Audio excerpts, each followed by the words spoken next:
ठीक है पंडित जी, you start. ओम सिद्धश्रीमन्महागणाधिपतये नमः। नारायणं नमस्कृत्य नरं चैव नरोत्तमं देवीं सरस्वतीं व्यासं ततो जयमुदीरयेत्।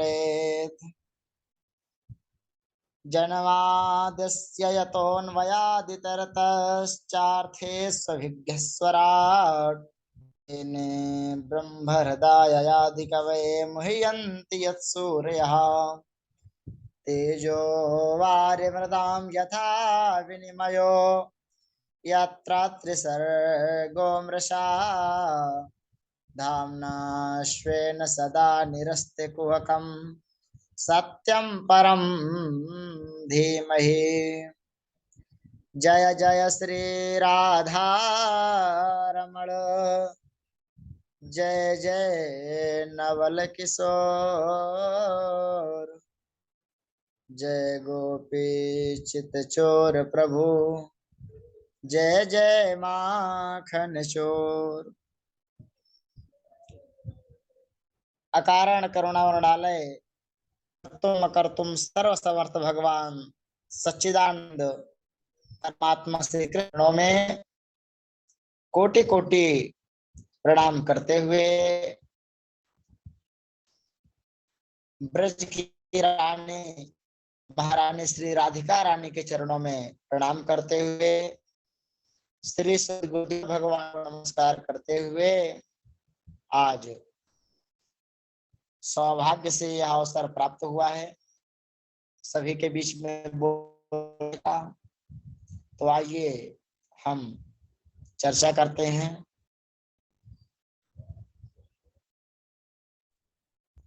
ओम, यह चर्चा है छठे स्कंद के प्रथम अध्याय में अजामिलोपाख्यान के नाम से विख्यात है, जो आज हम चर्चा करेंगे। छठे स्कंद के प्रथम अध्याय के 21वें श्लोक से व्याख्यान शुरू होता है। इसमें लिखा है का दासी पतिरजामिलः नामना नष्ट सदाचारो दास्या संसर्ग दूषिता। अजामिलोपाख्यान में भगवान नाम संकीर्तन की बहुत महिमा है। अभी हम लोग आगे श्रवण करेंगे, तो 2 मिनट हम लोग भगवान नाम संकीर्तन कर लें, उसके बाद अजामिलोपाख्यान की कथा हम लोग श्रवण करेंगे। आइए, तो जो लोग भी सम्मिलित हैं, आप सब लोग 2 मिनट भगवान नाम संकीर्तन करेंगे।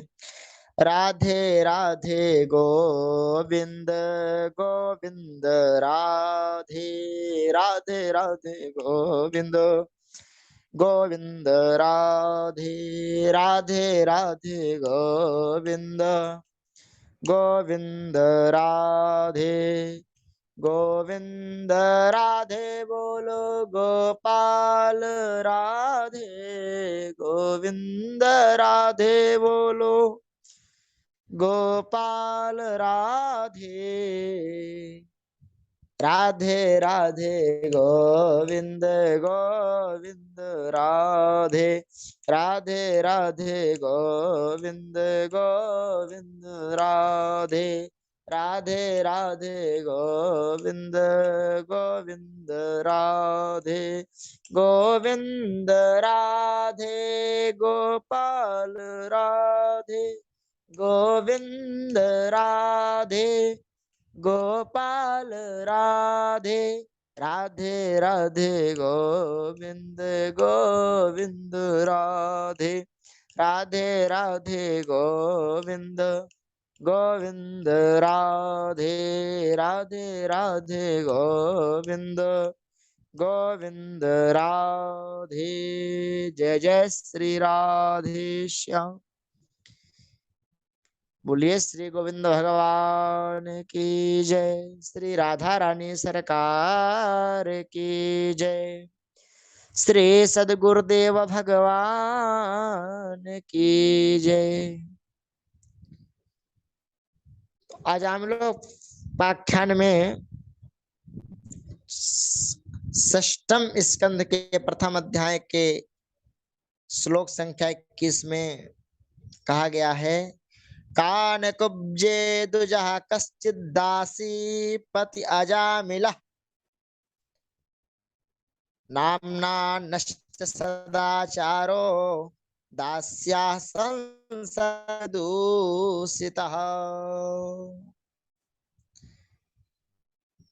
कान कुब्ज नामक नगर में अजामिल नाम का एक ब्राह्मण था, जिसने एक वैश्या दासी से विवाह करके उस निम्न श्रेणी की स्त्री की संगति के कारण अपने समस्त ब्राह्मणों को दिए।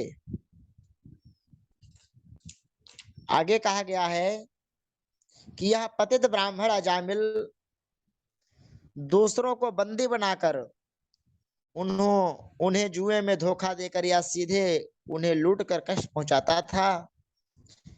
इस प्रकार से वह अपनी जीविका चलाता था और अपनी पत्नी तथा बच्चों का भरण पोषण करता था।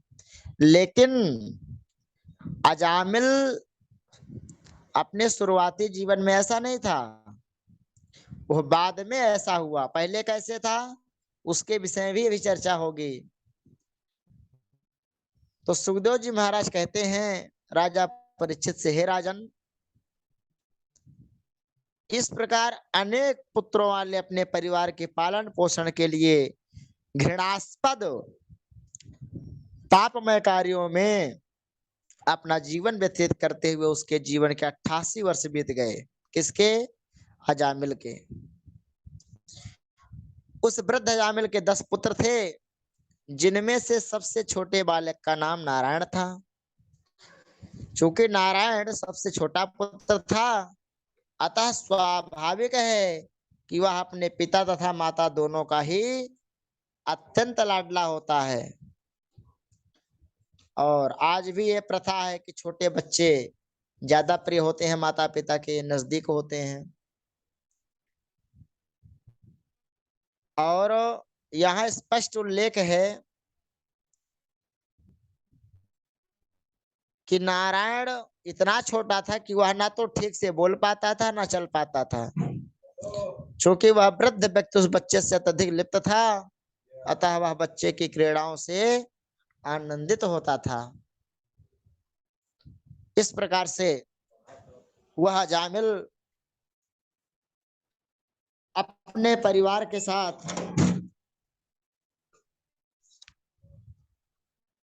क्लास चल रही है। इस प्रकार से जब अजामिल भोजन करता तो बच्चे को बुला करके, नारायण कहाँ हो, आओ भोजन करो। तो वह बालक को खाने के लिए पुकारता, और जब वह कुछ पीता तो भी उसे बुलाता, नारायण बेटा कहाँ हो। उस बालक की देखरेख करने तथा उनका नाम पुकारने में सदा लगा रहकर अजामिल यह नहीं समझ पाया कि उसका समय अब समाप्त हो चुका है और मृत्यु उसके सिर पर खड़ी है। सैवं वर्तमानोग्यो मृत्यु काल उपस्थिते मतिम चकार तनये बाले नारायणावहे।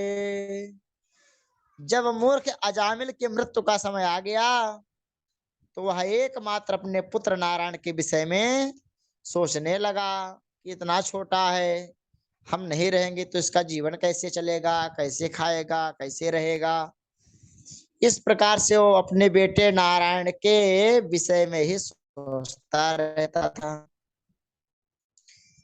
लेकिन सोचते सोचते ही सा पाप हस्तास्त्रीन दृष्टा पुरुषान अति दारुणान वक्रतुंडा नूर्ध्वरोमना आत्मानम नेत मागतान। ऐसा सोच ही रहा था अपने बेटे नारायण के विषय में, तब अजामिल ने 3 भयावह व्यक्तियों को देखा, जिनके शरीर वक्र भयानक और मुख टेढ़े थे तथा शरीर पर रोम खड़े हुए थे। वे अपने हाथों में रस्सियां लिए हुए उस यमराज के लोक ले जाने हेतु आए थे। जब उसने उन्हें देखा तो अत्यधिक अत्यधिक विमोहित हो गया और कुछ दूर पर खेल रहे अपने छोटे पुत्र के प्रति आसक्ति के कारण अजामिल उसका नाम लेकर जोर जोर से पुकारने लगा। दूरे क्रीडन का सक्तम पुत्रम नारायणा वयम। हे बेटा नारायण, कहाँ हो, आ जाओ, कहाँ हो। इस प्रकार अपनी आंखों में आंसू भरे हुए किसी प्रकार से उसने नारायण के पवित्र नाम को उच्चारण किया। और हे राजन, हे राजा, पर सुखदेव जी कह रहे हैं, हे राजन, जब इस प्रकार से भगवान विष्णु के दूतों ने मरणासन्न अजामिल के मुख से अपने स्वामी परम प्रभु नारायण के पवित्र नाम को सुना, जिसने निश्चित ही पूर्ण उद्विग्नता में निरपराध भाव से उच्चारण किया था, तो वे तुरंत वहां पर आ गए जहां पर यमराज के दूत अजामिल को लेने आ रहे थे। निष्कर्ष निष्कर्षतोऽन्तर्हृदया दासी पति अजामिलम यम प्रेस्यान विष्णुदूता वारयामासुरोजसा। यमराज के दूत वैश्यापति अजामिल के हृदय के अंदर से आत्मा को खींच रहे थे, किंतु भगवान श्री नारायण के दूतों ने गूंजती हुई गर्जना करते हुए वाणी में उन्हें ऐसा करने से मना किया। ठहरो, तुम कौन हो? और जब सूर्य के पुत्र यमराज के दूतों को इस प्रकार मना किया गया तो उन्होंने कहा, हे महाशय, आप कौन हैं जिन्होंने यमराज के अधिकार क्षेत्र को ललकारने की धृष्टता की है? आपको पता नहीं है हमारे यमराज तीनों लोकों के स्वामी हैं। वे ही सबके पाप और पुण्य कर्मों का लेखा जोखा करते हैं और उनके पुण्य और पापों के अनुसार ही उनको दंड देते हैं। अजामिल अपने पाप कर्मों से यमराज के क्षेत्र अंतर्गत था, क्योंकि यमराज को पर विचार करने के लिए जब अजामिल को स्पर्श करने से को रोका गया तो उन्हें आश्चर्य हुआ, क्योंकि आज तक किसी ने बाधा नहीं दी। तो वे पूछ पड़े, कैसे आया था से सत्ता किम देवाया किम सिद्ध सत्तमाः। हे महाशयों, ये चमकीले चमकीले कपड़े पहन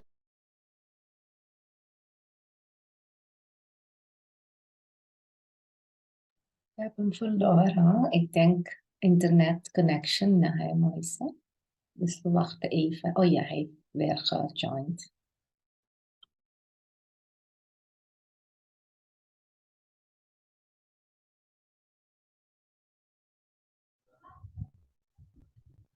Laat me even checken. माता जी। हाँ पंडित जी, आप फिर से रिपीट कीजिएगा, क्योंकि हम यहाँ लॉस हो गए थे। पुनः शुरू से करना पड़ेगा कि अभी जो बोल रहे थे? नहीं, वो जो लास्ट जो 2 लाइन था, वो जो लास्ट 2 लाइन था, जी वो जी, दोनों से। ठीक ठीक। कस्य वा कुत आयाता कस्मादस्य निषेधथ किम देवा उपदेवाया यूयम किम सिद्ध सत्तमाः। यमराजों के दूतों ने कहा कि अरे तुम चमकीले चमकीले कपड़े पहन करके गोरे अंगार होकर के कहां से आए हो? आप किसके सेवक हो? किसने आपको भेजा है और कहां से आए हो?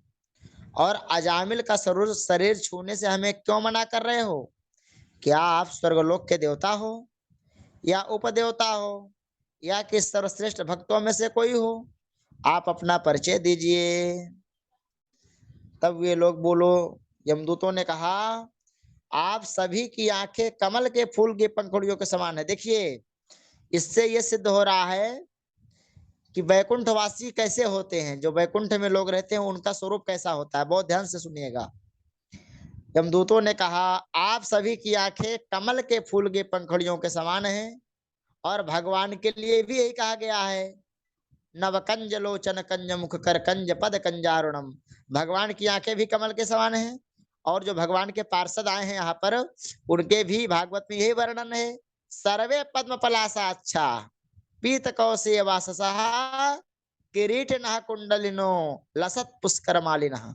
यानी सभी की आंखें कमल के फूल की पंखुड़ियों के समान हैं, पीला रेशमी वस्त्र पहने हैं, कमल की मालाओं से सुशोभित हैं, तथा अपने सिरों पर अत्यंत आकर्षक मुकुट पहने एवं अपने कानों में कुंडल धारण किए आप सभी नव यौवन से पूर्ण एवं तरोताजा प्रतीत हो रहे हैं। आप सभी की 4 लंबी भुजाएं धनुष तथा तरकस तलवार गदा शंख चक्र तथा कमल के फूलों से अलंकृत हैं। आपके तेज ने इस स्थान के अंधकार को अपने असामान्य प्रकाश से भगा दिया है। तो महोदय, आप हमें क्यों रोक रहे हो? आप इतने सुंदर हो, इतने सुंदर सुंदर आपकी आंखें हैं, इतने सुंदर आपके कपड़े हैं, इतने सुंदर आप तलवार शंख चक्र गदा लिए हुए हैं। आप इतने सुंदर होकर के आप हमें ऐसा काम करने से क्यों रोक रहे हैं? हम तो अपना कर्म कर रहे हैं यमराज के द्वारा जो विहित है। सुखदेव जी राजा परीक्षित से कह रहे हैं, इत्युक्ते यमदूतस्ते वासुदेवोक्तकारिणः तान प्रत्योचु प्रहस्येदं मेघनिर्हादया गिरा। गोस्वामी सुखदेव जी ने कहा कि हे परीक्षित, यमराज के दूतों द्वारा इस प्रकार संबोधित किए जाने पर वासुदेव भगवान श्री कृष्ण के सेवक मुस्कुराए और उन्होंने गर्जना करते हुए बादलों की धुन जैसे गंभीर वाणी में निम्नलिखित शब्द कहे। श्री विष्णु दूता ऊचु, भगवान विष्णु के दूत कह रहे हैं, योयम वै धर्मराजस्य यद निर्देशकारिणः ब्रूत धर्मस्य नस्तत्वं यच्चा धर्मस्य लक्षणम। अहो भाग्य, विष्णु दूतों ने कहा, यदि तुम लोग सचमुच ही धर्मराज के सेवक हो तो तुम्हें हमसे धार्मिक सिद्धांतों के अर्थ तथा अधर्म के लक्षणों की व्याख्या करनी चाहिए कि धर्म क्या है, अधर्म क्या है। तात्पर्य यह है, यमदूतों से विष्णु दूतों की यह जिज्ञासा अत्यंत महत्वपूर्ण है। सेवक को अपने स्वामी के आदेशों को जानना चाहिए। यमराज के सेवक यमराज के दूत होने का दावा कर रहे थे, अतः विष्णु दूतों ने बहुत ही बुद्धिमानी से उनसे धर्म तथा अधर्म के लक्षणों की व्याख्या करने हेतु कहा। अब सुनिए कितना सूक्ष्म, मतलब एक ही श्लोक में किस प्रकार से हम दूतों ने धर्म और अधर्म की व्याख्या की है। अभी तो भगवान विष्णु के दूत ही बोल रहे हैं, कथम सुध्रियते दंडा किं वा स्थान विवसितम दंड्या किं कारणः सर्वे आहोस्तुत चिन्नृणा। दूसरों को दंड देने की विधि क्या है? भगवान के दूत पूछ रहे हैं हम दूतों से कि दूसरों को दंड देने की विधि क्या है, दंड के वास्तविक पात्र कौन है, किसको दंड देना चाहिए? क्या सकाम कर्मों में लगे सारे कर्मी दंडनीय हैं या उनमें से केवल कुछ ही? अब यमदूत कह रहे हैं, यमदूता ऊचुहु वेद ह्या धर्मस्तद विपर्यः वेदो नारायण साक्षात स्वयं भूरे एत सुश्रुमा।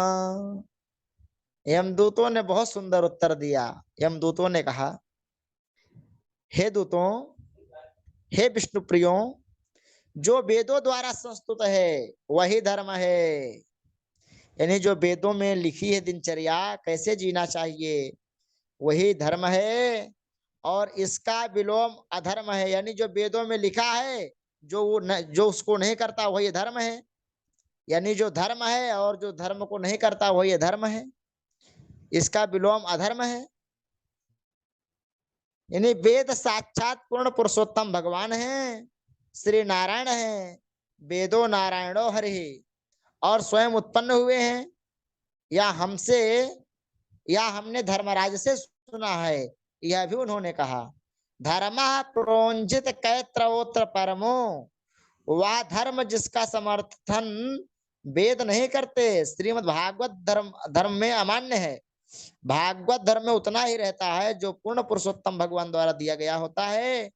भागवत धर्म तो सर्वधर्मान परित्यज्य मामेकं शरणं व्रजा। देखिए, भागवत धर्म अलग है और जो सामान्य वेदों का धर्म है वो अलग है। क्यों? क्योंकि भागवत धर्म में कहा गया है कि सर्वधर्मान परित्यज्य मामेकं शरणं व्रजा। मनुष्य को पूर्ण पुरुषोत्तम भगवान की सत्ता स्वीकार करके उनकी शरण में जाना चाहिए और वे जो कुछ कहते हैं स्वीकार करना चाहिए, यही धर्म है। उदाहरण, अर्जुन यह सोचकर युद्ध करने से इनकार कर रहे थे कि हिंसा अधर्म है, किंतु भगवान श्री कृष्ण ने उन्हें युद्ध करने हेतु प्रेरित किया। अर्जुन ने भगवान श्री कृष्ण के आदेश का पालन किया, अतएव वह वास्तव में धर्मी है, क्योंकि भगवान श्री कृष्ण का आदेश धर्म है। और श्रीमद् भगवत गीता के 15वें अध्याय के 15वें श्लोक में भगवान श्री कृष्ण कहते हैं, वेदैश्च सर्वैरहमेव वेद्यः। वेद अर्थात ज्ञान का वास्तविक उद्देश्य मुझे जानना है। जो भगवान श्री कृष्ण को पूर्ण रूप से जान लेता है वह मुक्त हो जाता है। इसीलिए भगवान गीता में, गीता के 4थे अध्याय के 9वें श्लोक में कहे हैं, जन्म कर्म च मे दिव्यम यो मे वेत्ति तत्वतः त्यक्त्वा देहं पुनर्जन्मा नैति मामेति सोऽर्जुन। हे अर्जुन, जो मेरे आविर्भाव तथा कर्मों की दिव्य प्रकृति को जानता है वह इस शरीर को छोड़ने पर इस संसार में पुनः जन्म नहीं लेता, अपितु मेरे सनातन धाम को प्राप्त होता है। कौन सा धाम? बोले, यद गत्वा न निवर्तन्ते तद धाम परमं मम। जहां जानने के बाद मनुष्य दोबारा यही लोक में नहीं आता है। वही बात यहाँ पर भगवान विष्णु के दूत कह रहे हैं कि जो तुम धर्म बता रहे हो वो हमारे भागवत धर्म से थोड़ा भिन्न है। फिर भी यमराज के दूत कह रहे हैं, एन स्वाधाम्नमिं भावा रजः सत्तमोपमया गुणानां क्रियारूपैर विभाव्यन्ते यथा तथम। समस्त कारणों के परम कारण रूप श्री नारायण आध्यात्मिक जगत में अपने धाम में स्थित हैं, तथापि वे भौतिक प्रकृति के 3 गुणों सत्व रज तम के अनुसार विराट, संपूर्ण विराट जगत का नियंत्रण करते हैं। इस प्रकार विभिन्न जीवों को भिन्न भिन्न गुण नाम यथा ब्राह्मण क्षत्रिय वैश्य वर्णाश्रम धर्म के अनुसार कार्य तथा रूप प्रदान किए जाते हैं। इस प्रकार श्री नारायण संपूर्ण विराट जगत के कारण स्वरूप हैं। ना तस्य कार्यम करणम च विद्यते ना तत्समाश्चाभ्याधिकश्च दृश्यते।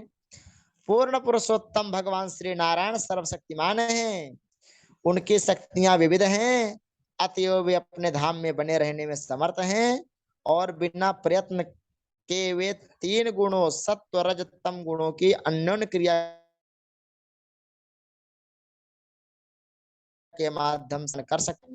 ऐसा स्वतर उपनिषद में कहा गया है।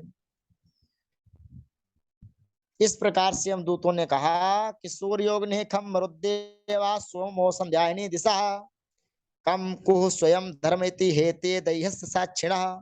सूर्य, अग्नि, आकाश, वायु, देवगण, चंद्रमा, संध्या, दिन रात दिशाएं, जल, स्थल तथा स्वयं परमात्मा सभी जीवों के कार्य के साक्षी हैं। देखिए, ये समझने की बात है, यहाँ पर ध्यान दीजिए सभी लोग।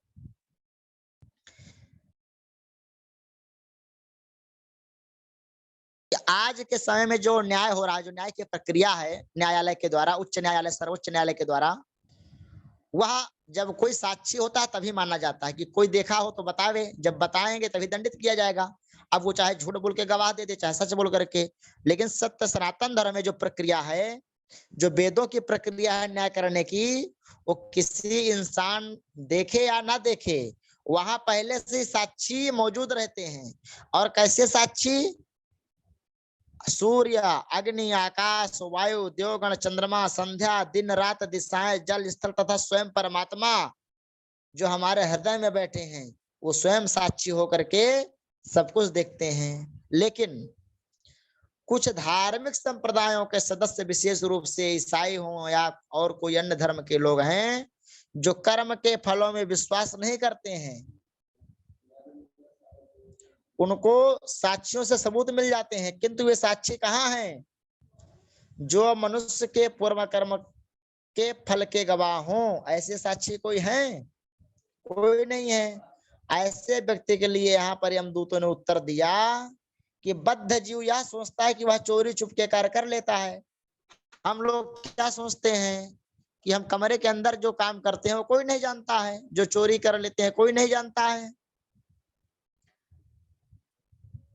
और हमारे पाप कर्मों को कोई नहीं देख सकता। किंतु शास्त्रों से हम यह नहीं समझ सकते कि साक्षी अनेक हैं। जैसे सूर्य, जो दिन में हम कार्य करते हैं, सूर्य भगवान उसके साक्षी होते हैं। अग्नि, भाई कोई भी काम करोगे तो थोड़ा प्रकाश तो रहेगा ही। आकाश, आकाश तो सर्वत्र व्याप्त है, आकाश के नीचे ही कोई भी काम करोगे। वायु, वायु सर्वत्र है, आपके अंदर ही वायु है श्वास के रूप में, बाहर भी वायु है, हर जगह वायु हो, चाहे 7 कमरे के अंदर बंद हो जाओ तब भी वायु साक्षी है वहां पर।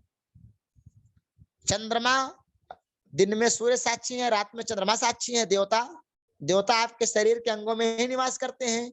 पूज्य महर्षि महेश योगी जी कहते हैं, और रामायण में भी लिखा हुआ है कि जहां तहां हमारे शरीर में देवता निवास करते हैं। जैसे आंखों के देवता सूर्य हैं, मन के देवता चंद्रमा हैं, हाथों के देवता इंद्र हैं, इस प्रकार से हमारे शरीर में स्वयं देवता निवास कर रहे हैं। संध्या, दिन रात, दिशाएं, जल स्थल तथा स्वयं परमात्मा जो प्रत्येक के हृदय में परमात्मा के रूप में स्थित है। हमारे पास साक्षियों की कमी नहीं है। यमराज के पास साक्षी तथा परमात्मा दोनों विद्यमान हैं। इसलिए अनेक जीवों को या तो उच्च लोकों में लाया जाता है या नरक में जैसे निम्न लोकों में नीचे गिरा दिए जाते हैं। इसमें कोई त्रुटि नहीं होती भगवान के न्याय में। क्यों? क्योंकि हर वस्तु की व्यवस्था परमेश्वर के प्रबंध द्वारा की जाती है। इसलिए भगवान जो न्याय करते हैं उसमें कोई त्रुटि नहीं होती। क्यों? क्योंकि उनके साक्षी 24 घंटा हमारे साथ मौजूद होते हैं। और सबसे बड़े साक्षी तो चित्रगुप्त हैं, जो हमारे कंधों पर बैठे रहते हैं। और ये केवल भागवत में नहीं लिखा, और भी कई पुराणों में लिखा हुआ है कि अनेक प्रकार के देवता हमारे कर्म और अकर्म और शुभ कर्म और अशुभ कर्मों के साक्षी हैं। एतैर्धर्मो विज्ञाता स्थानम दंडस्य जते सर्वे कर्मानुरोधेन दंडमर्हन्ति कारिणः। इसलिए दंड के पात्र वे हैं जिसकी पुष्टि इन अनेक साक्षियों ने की है कि वे इस निर्दिष्ट नियमित कार्यों से विचलित हुए हैं। सकाम कर्मों में लगा हुआ प्रत्येक व्यक्ति अपने पाप कर्मों के अनुसार दंड दिए जाने के लिए उपयुक्त होता है। यही नारायण के दूतों को प्रश्न था। प्रश्न क्या था कि क्या सभी सकाम कर्मों के अनुयायियों को दंड दिया जाना चाहिए? तो यमराज के जो दूत हैं वो उत्तर दे रहे हैं, संभवन्ति भद्राणि विपरीतानि च नघाः कारणाम गुण संज्ञोस्ते देववान नहीं कर्म कृत। हे वैकुंठवासियों, तुम लोग निष्पाप हो, किंतु इस भौतिक जगत के अंदर रहने वाले सारे निवासी कर्मी हैं, चाहे वे शुभ कर्म कर रहे हो या अशुभ, ये दोनों प्रकार के कर्म उनके लिए संभव है। क्यों? क्योंकि वे प्रकृति के तीनों गुणों द्वारा कलुषित रहते हैं और उन्हें तदनुसार कर्म करना पड़ता है। जिसने भी भौतिक शरीर अपनाया है वह निष्क्रिय नहीं हो सकता, और भौतिक प्रकृति के 3 गुणों के अधीन कर्म करने वाले के लिए पाप कर्म से बच पाना असंभव है। इसलिए इस भौतिक जगत के सारे जीव दंडनीय हैं। तात्पर्य यह है कि मनुष्यों द्वारा मनुष्यतर प्राणियों में यही अंतर है कि मनुष्य से अपेक्षा की जाती है कि वह वेदों के आदेश के अनुसार कर्म करें, लेकिन दुर्भाग्यवश मनुष्य वेदों की चिंता न करते हुए कर्म करने की अपने स्वयं की शैली गढ़ लेते हैं, यानी जीवन को अपने मन मुताबिक चलाने लगते हैं। इसीलिए वे सभी लोग पाप कर्म करते हैं और दंडनीय होते हैं। अगर वेदों के अनुसार जीवन को चलाया जाए तो मनुष्य पाप का भागी नहीं बनता है। जैसे भगवान श्री कृष्ण ने कहा, हे अर्जुन, तुम सबको मारो लेकिन तुम पापी नहीं रहोगे। क्यों? क्योंकि तुम इस इच्छा से मत इनको मारो कि मैं मार रहा हूं, तुम केवल कर्म करो कि ये अधर्म करें इसलिए मैं इनको मार रहा हूं, और अधर्मियों को मारने में कोई पाप नहीं है। इसीलिए गीता का गोविंद भगवान बार बार यही बोले हैं, कर्माण्डेवाधिकारस्ते मां फलेषु कदाचन, यानी जो कर्म फल को ना चाह कर किया जाता है उस कर्म को करने में कोई पाप नहीं लगता है, और जो फल को मन में रख करके किया जाता है उन्हीं सकाम कर्मों को करने में पाप लगता है। इसलिए जो कर्तव्य कर्म सामने आ जाए उसको बिना स्वार्थ के, बिना उसके फल की इच्छा के करने से पुण्य, पाप और पुण्य दोनों नहीं लगते हैं। इस जीवन में अपने धार्मिक या अधार्मिक कार्यों की मात्रा में अनुपात में मनुष्य अपने अगले जीवन में अपने कर्म के अनुरूप फलों का भोग करता है या कष्ट उठाता है। यानी आप जो पाप पुण्य इस मनुष्य शरीर में अल्पायु में नहीं भोग पाते, आने वाले युगों में भी उसको भोगना पड़ता है, यह सत्य बात है। इसलिए हे देव श्रेष्ठों, हम विभिन्न प्रकार के 3 जीवन द्वारा गुणों के कलमश के कारण होते हैं। इस प्रकार जो शांत अशांत तथा मूर्ख सुखी दुखी या इन दोनों के भी तथा धार्मिक अधार्मिक या अर्ध धार्मिक जाने जाते हैं, हम यह निष्कर्ष निकाल सकते हैं कि अगले जीवन में 3 प्रकार के भौतिक प्रकृतियां इसी प्रकार से कर्म करेंगी। वर्तमानो कालो गुणाभिज्ञापको यथा एवं जन्मान्योरेत अर्धमा अर्ध निदर्शनम। जिस प्रकार वर्तमान वसंत काल भूतकाल तथा भविष्य काल के बसंत काल की प्रगति को सूचित करता है, उसी प्रकार सुख दुख या सुख दुख दोनों से मिश्रित यह जीवन मनुष्य के भूत तथा भावी जीवनों के धार्मिक तथा अधार्मिक कार्यों के विषय में साक्ष्य प्रस्तुत करता है। तात्पर्य यह है कि हमारे लिए भूत तथा भविष्य को समझ पाना बहुत कठिन नहीं है, क्योंकि काल भौतिक प्रकृति के 3 गुणों के कलमश के अधीन होता है। बसंत ऋतु के आगमन के साथ ही विविध प्रकार के फल फूल स्वतः प्रकट हो जाते हैं। जैसे ऋतुएं बदलती हैं, वैसे तो प्रायः सभी देशों में 6 ऋतुएं नहीं होती हैं, लेकिन भारत में 6 ऋतुएं पाई जाती हैं। तो बसंत ऋतु सभी ऋतुओं का स्वामी है, यानी सबसे अच्छा दिन होता है, सबसे अच्छा क्लाइमेट मौसम रहता है। तो जैसे बसंत ऋतु आते ही फलों तथा फूलों से अलंकृत हो जाती है प्रकृति, वनस्पतियां, और भविष्य में भी रहेंगी। हमारे जन्म मृत्यु का चक्र काल के अंदर चल रहा है, और प्रकृति के गुणों के प्रभाव के अनुसार हम विविध प्रकार के शरीर प्राप्त करते हैं। जैसे बसंत ऋतु आकर के शरद ऋतु आ जाती है, ग्रीष्म ऋतु आ जाती है, वर्षा ऋतु आ जाती है, और पुनः फिर बसंत ऋतु आ जाती है। जैसे दिन बीतता रात आ जाती है, और रात बीतता फिर दिन आ जाता है।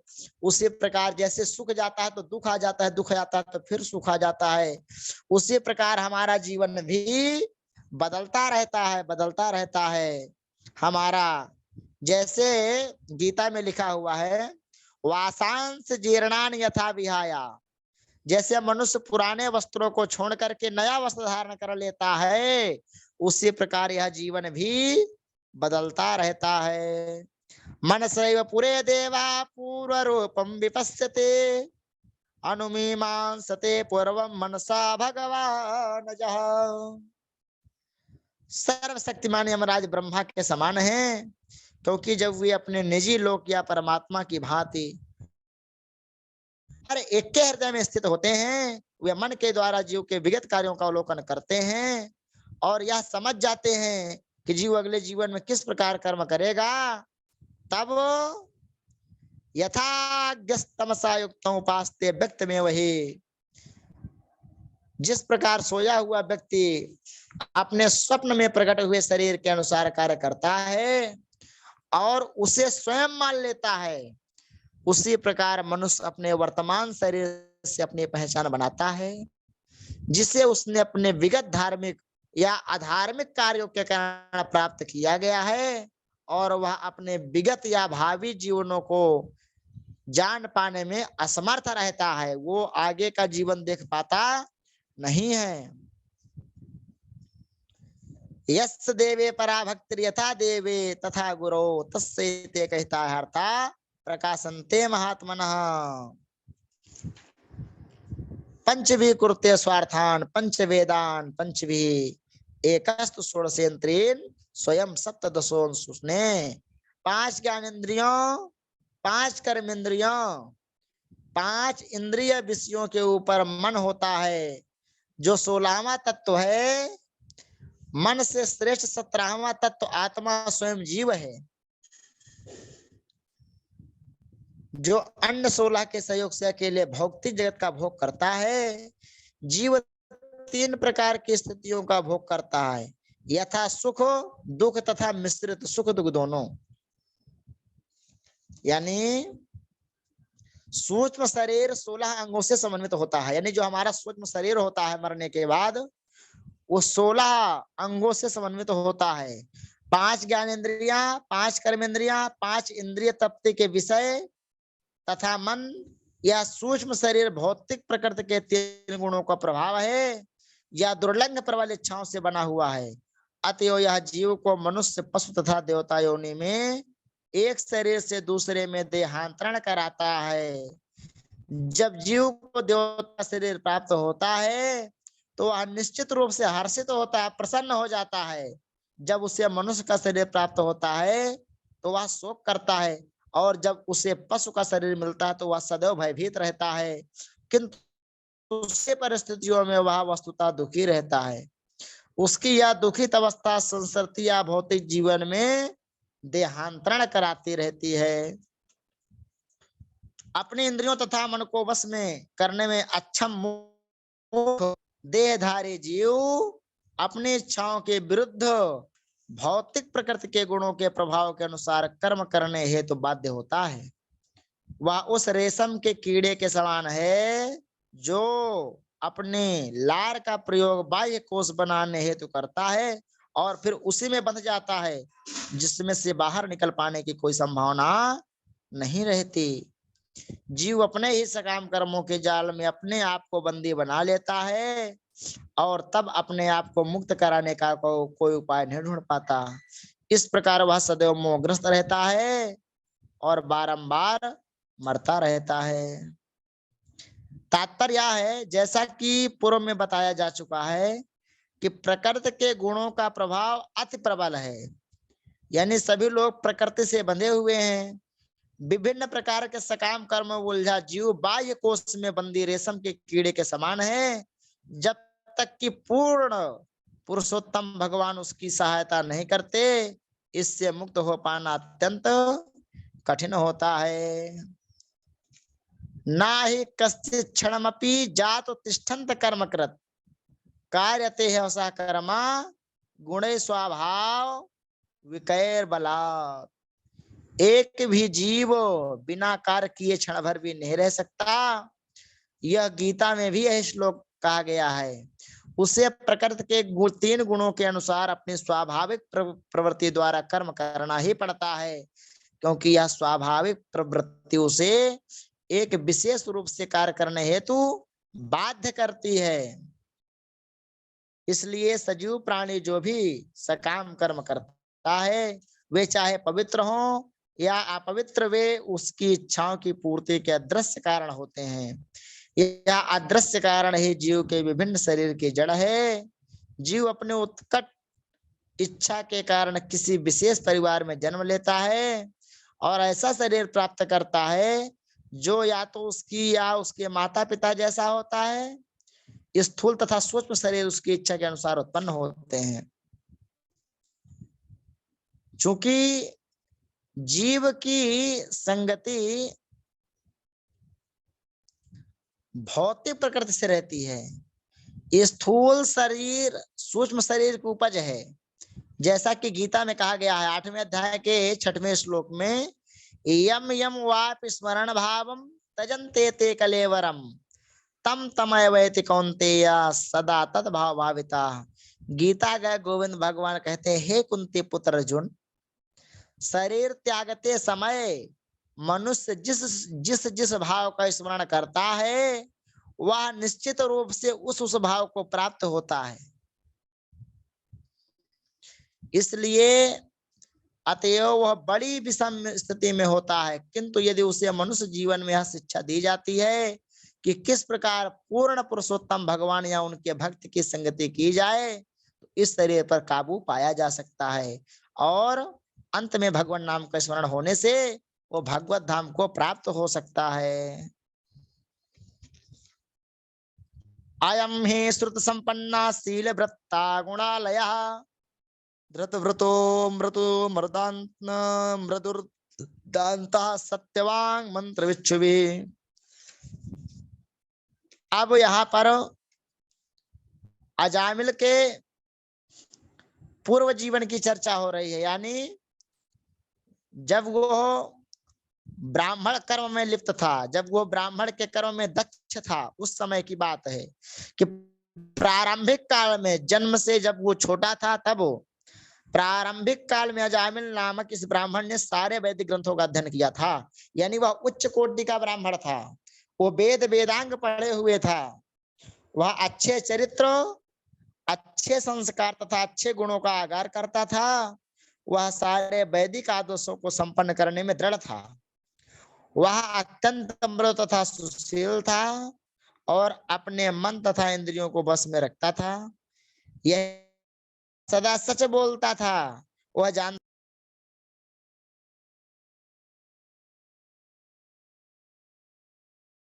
था कि वो जानता था कि वैदिक मंत्रों का उच्चारण किस प्रकार करना होता है।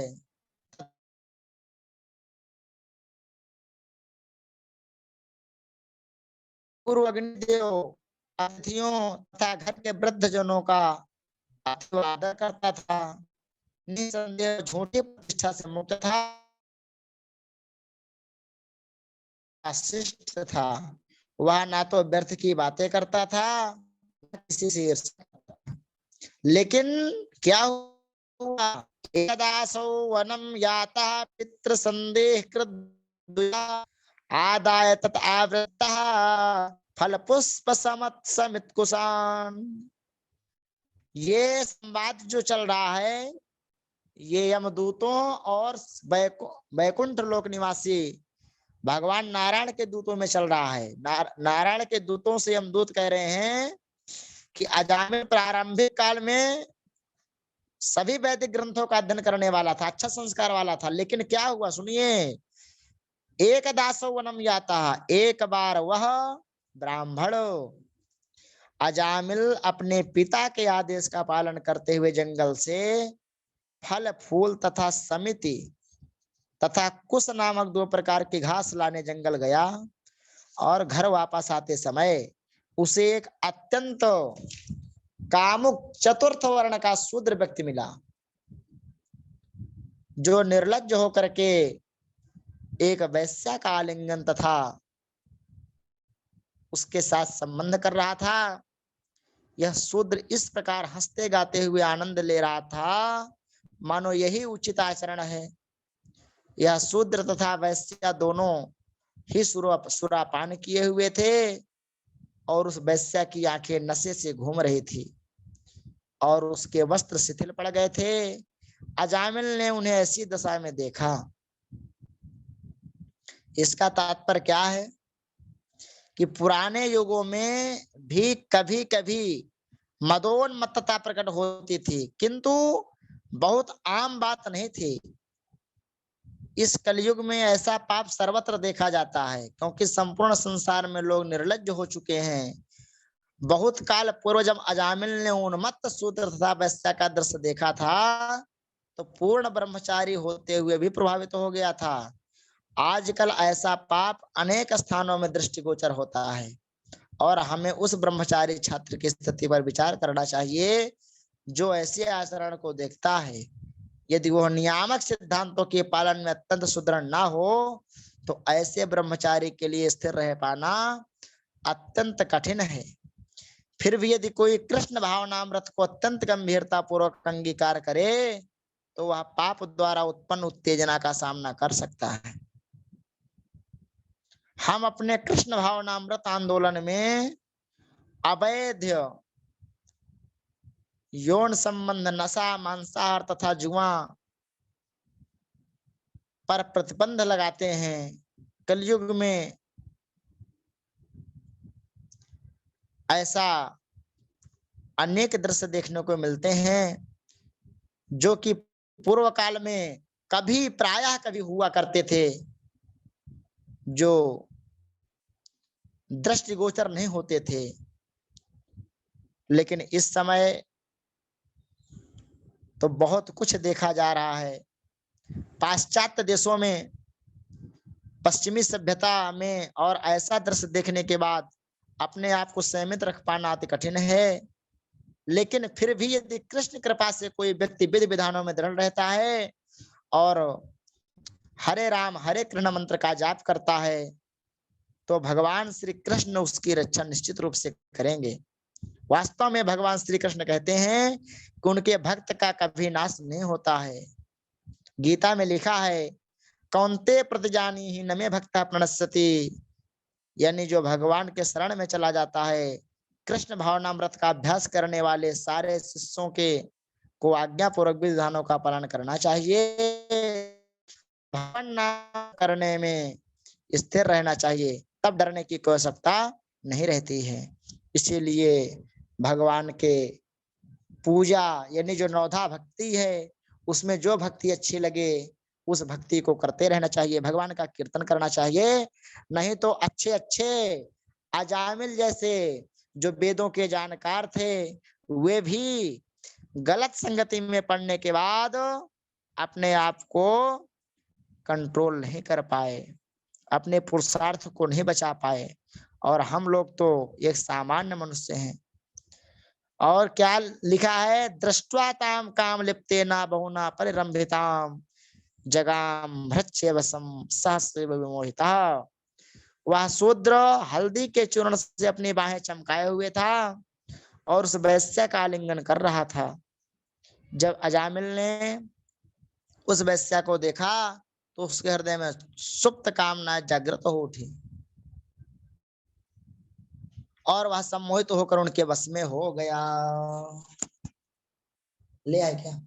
कटा रखा हुआ है वहां, वहीं भैया से पूछ लीजिए। कटा रखा था?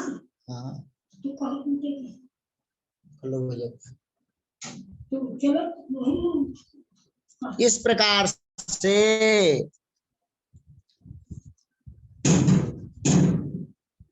स्तम्भयन्नात्मनात्मानं यावत् सत्वं यथा श्रुतं न ससाक समाधातुं मनोमदनवेपितम्।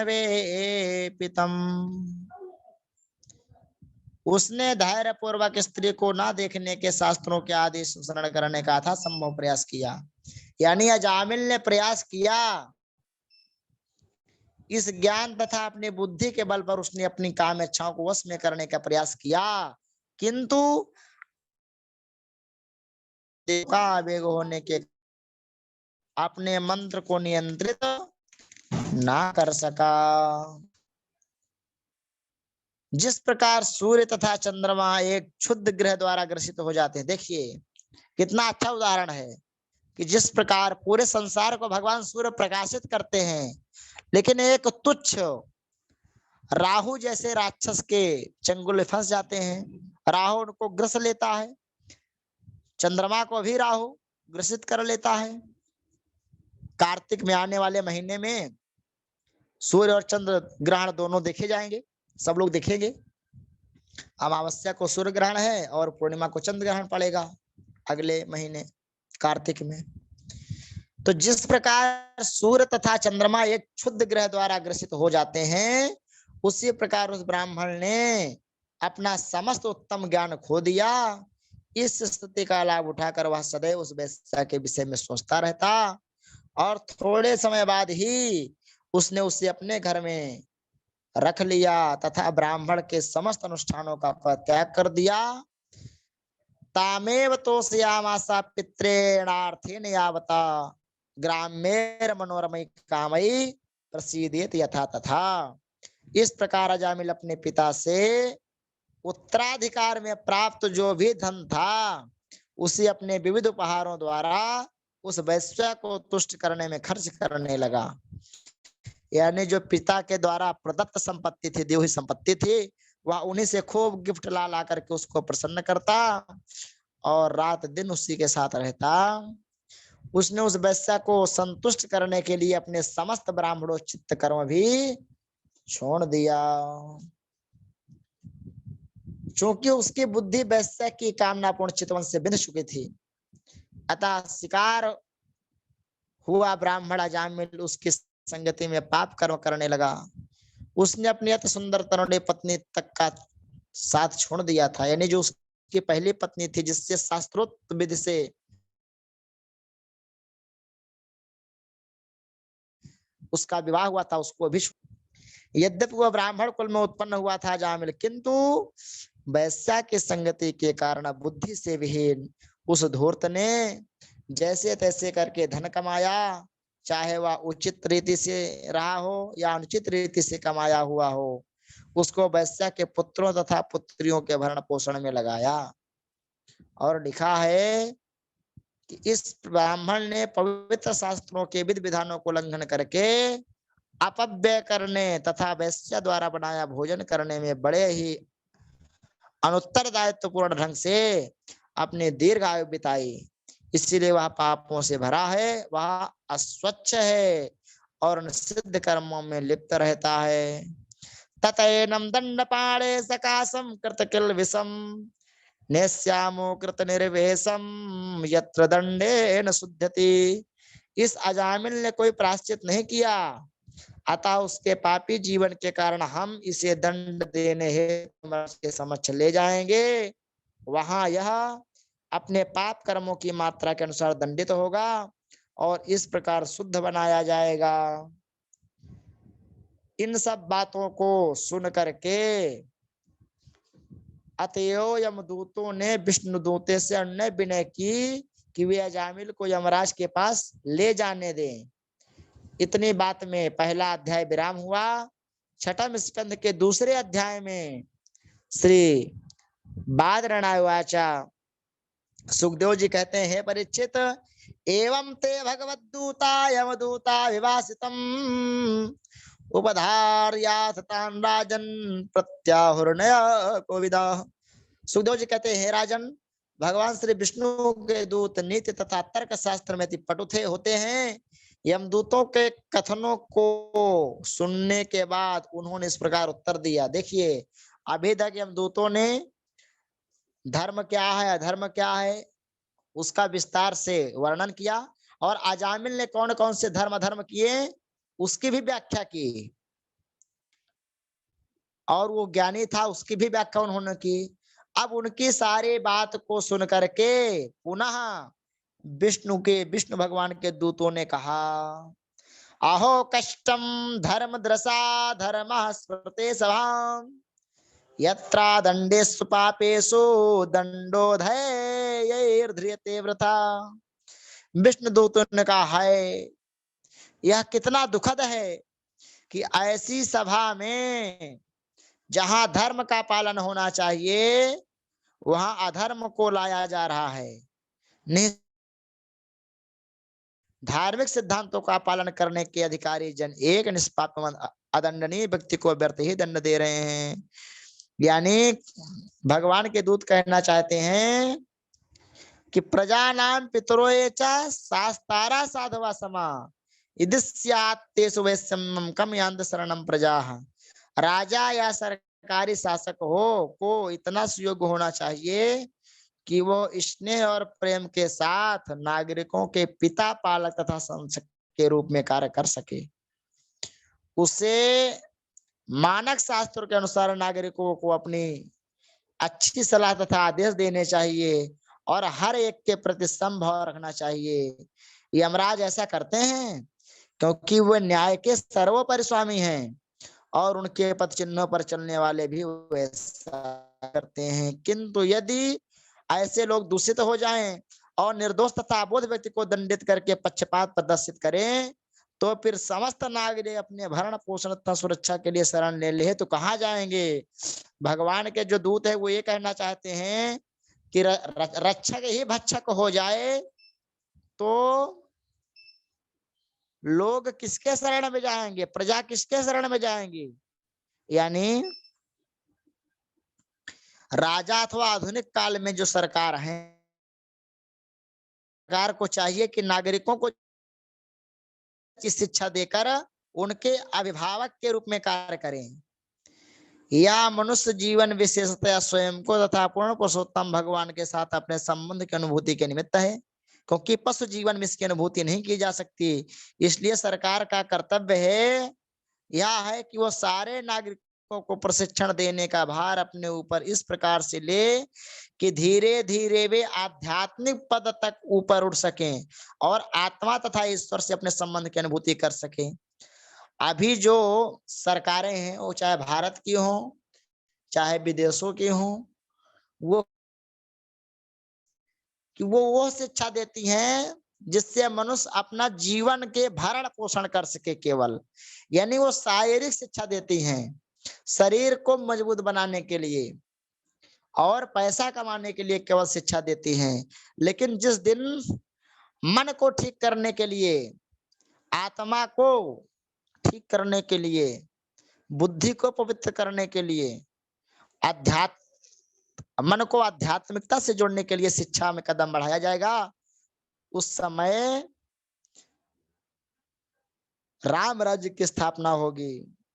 इस सिद्धांत का पालन महाराज युधिष्ठिर, महाराज परीक्षित, भगवान श्री रामचंद्र, महाराज अम्बरीश तथा प्रहलाद महाराज ने किया।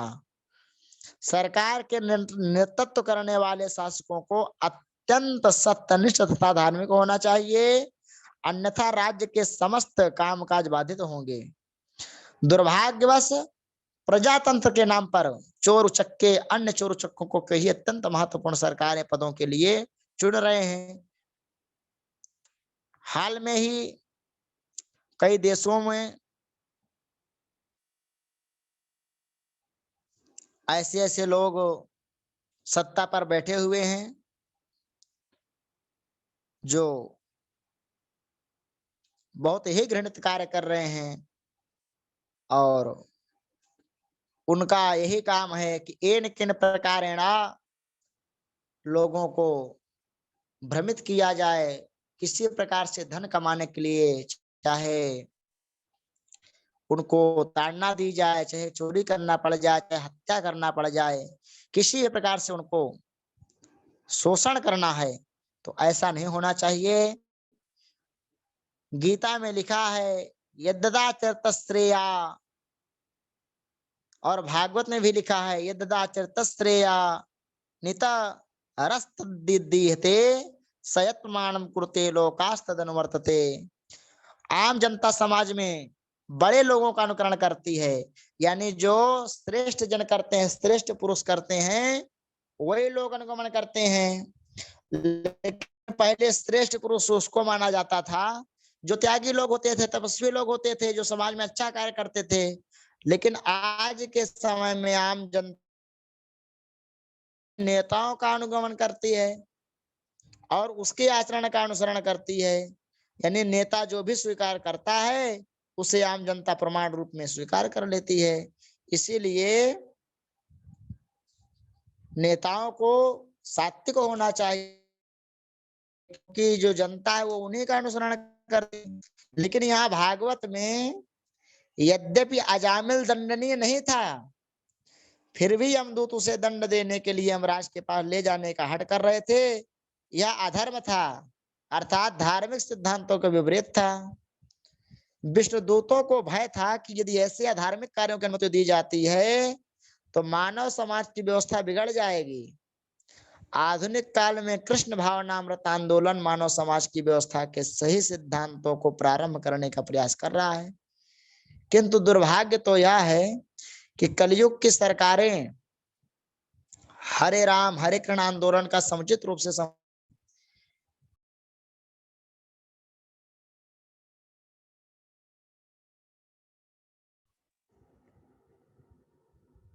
मूल्यवान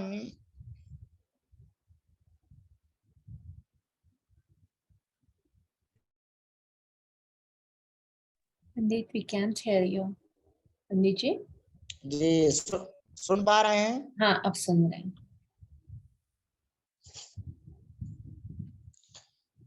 तो इसलिए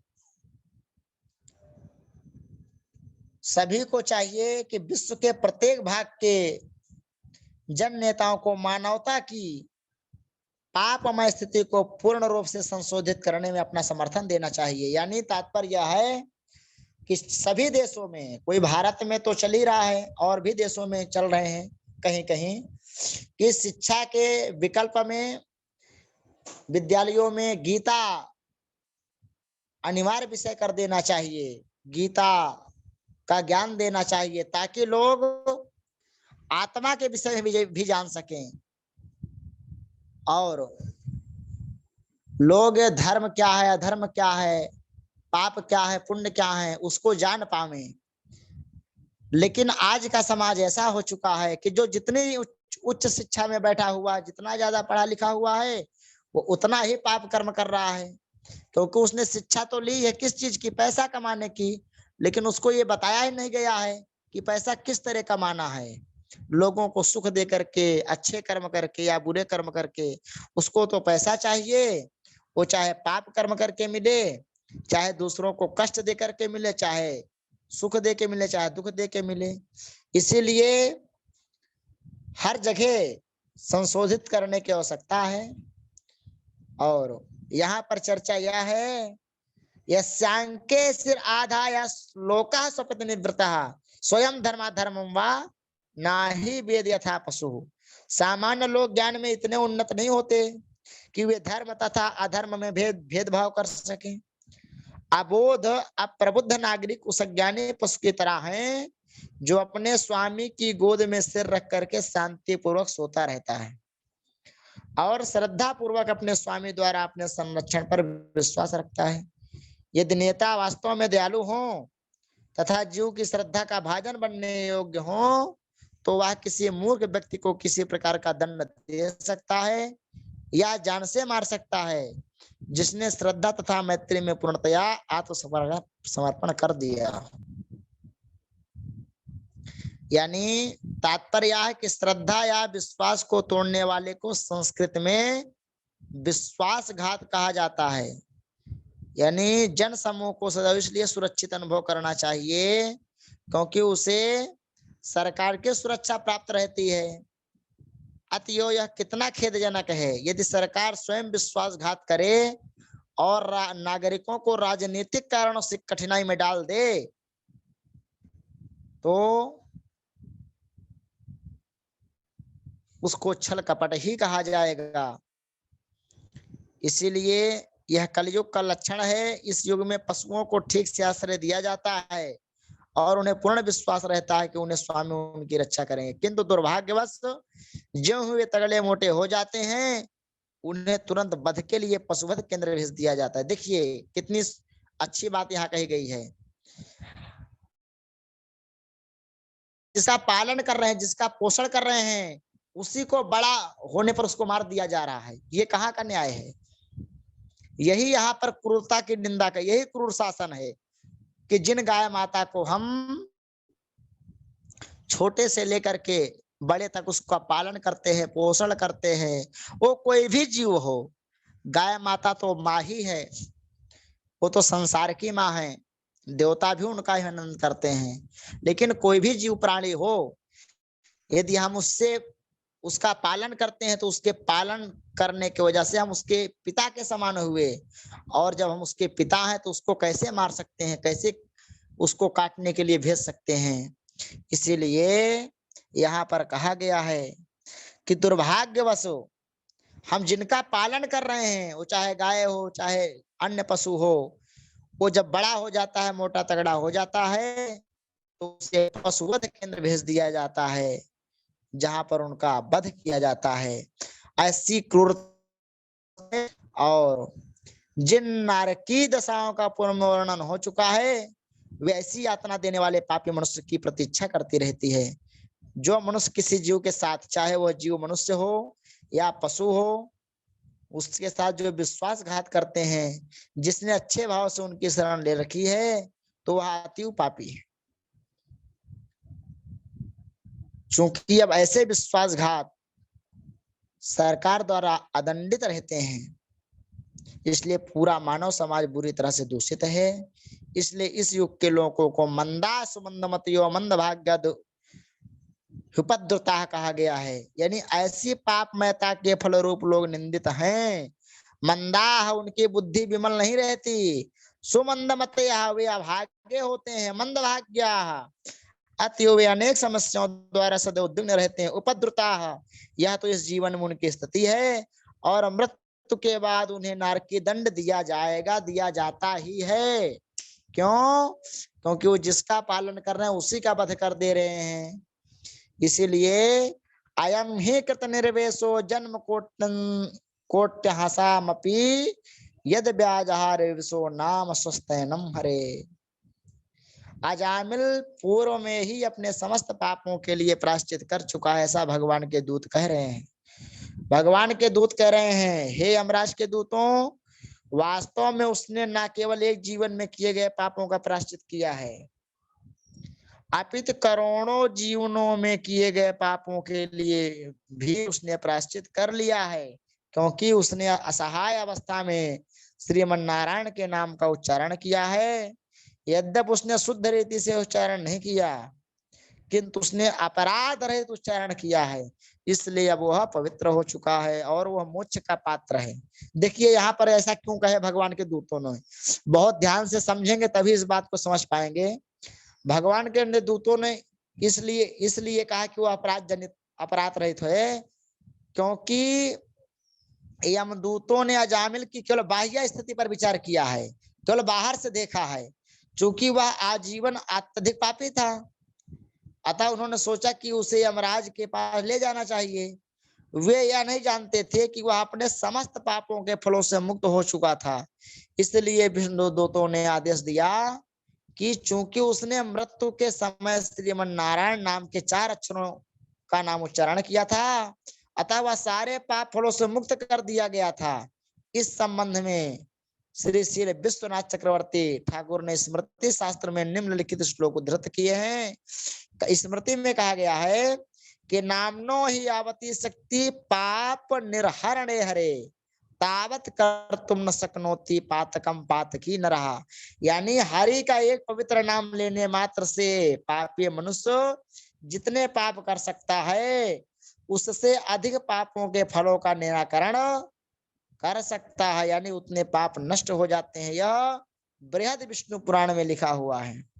यदि कोई असहाय अवस्था में या अनिच्छा से ही, बिना इच्छा के ही भगवान का नाम क्यों ना हो, भगवान नाम का उच्चारण करे, तो उसके पापमय जीवन के सारे फल उसी प्रकार मिट जाते हैं, जिस प्रकार सिंह की दहाड़ से सारे छोटे छोटे पशु डरकर भाग जाते हैं।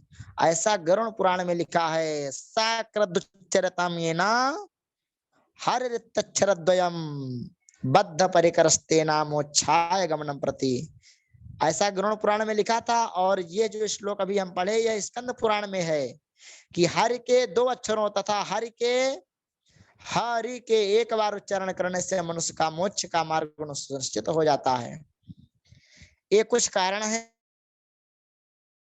दूतों ने यम को अजामिल को यमराज के न्यायालय में ले जाने से मना कर दिया कि भाई देखो, समझो पहले बात कि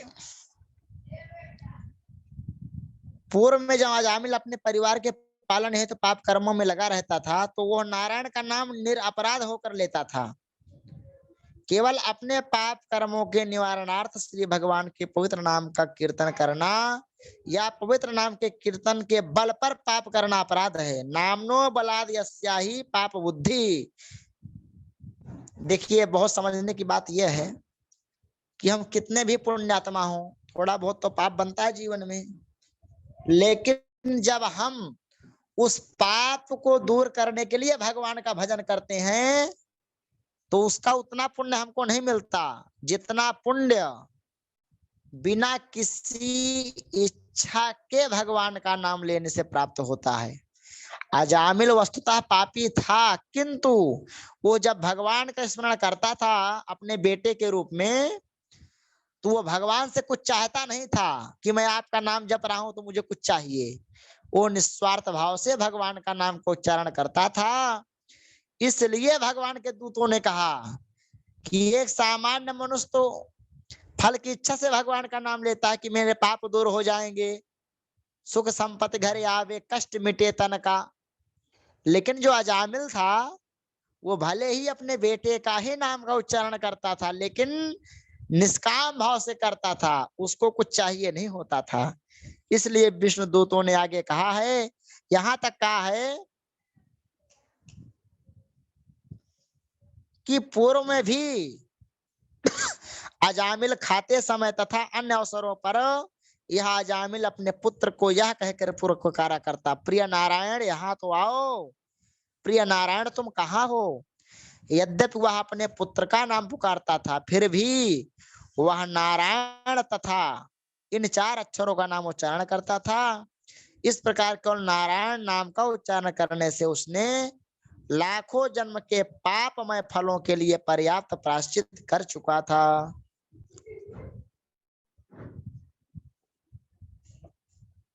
इसलिए जब भी हम भगवान का कीर्तन करें, हरे राम राम राम हरे हरे, हरे कृष्ण कृष्ण कृष्ण हरे हरे, तो इसके बदले में हम ये ना सोचें कि सुख संपत्ति घरे आवे, कष्ट मिटे तन का। और निस्वार्थ भाव से जप करें, यानी जब भी हम कीर्तन करें, जप करें भगवान का, तो उसमें स्वार्थ नहीं होना चाहिए, उसमें कुछ चाहिए नहीं। आगे कहते हैं भगवान के दूत, तेन सुरापो मित्र ध्रुगो ब्रह्म्या गुरुतल्पगा स्थिराज पितृगो हंता ये चापात किनो परे।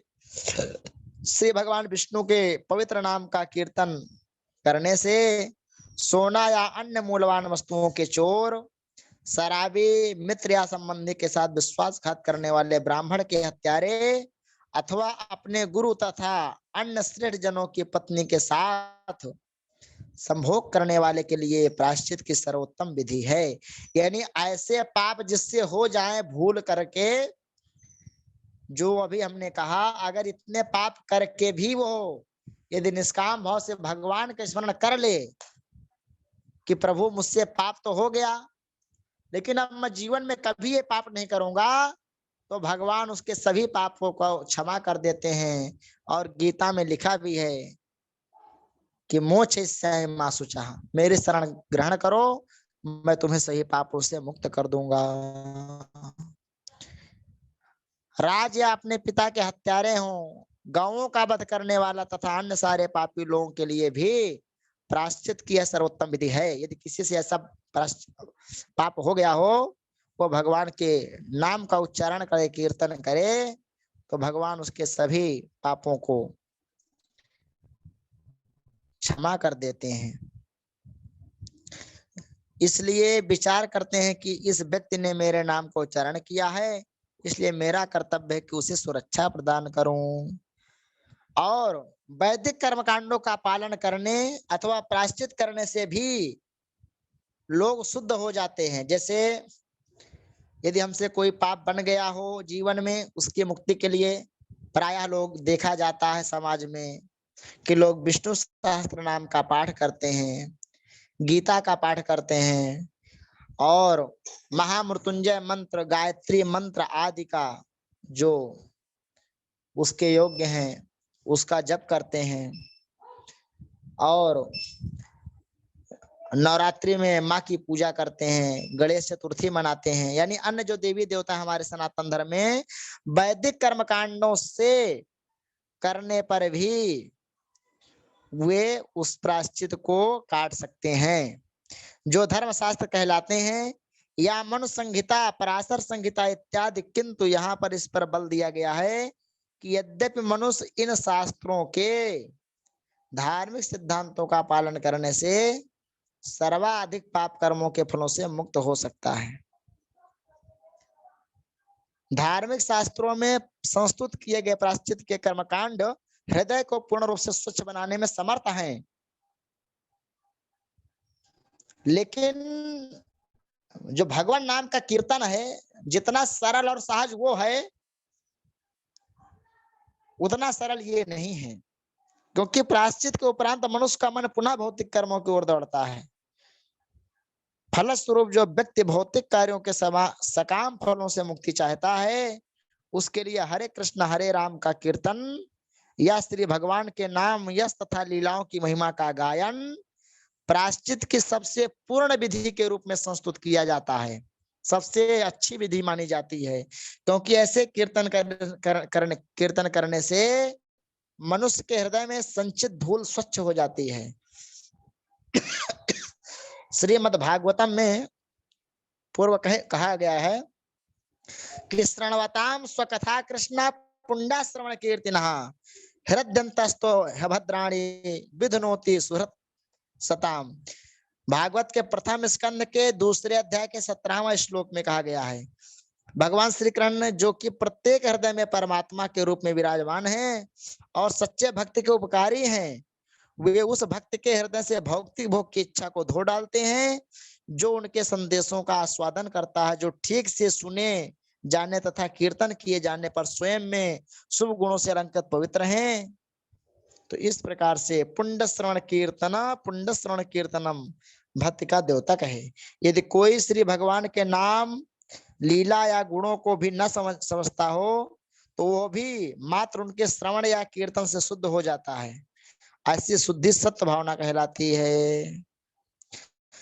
यानी मनुष्य का मुख्य उद्देश्य अपने जीवन को शुद्ध बनाना तथा मुक्ति प्रदान करना होना चाहिए। जब तक मनुष्य का भौतिक शरीर रहता है, तब तक वह अशुद्ध समझा जाता है।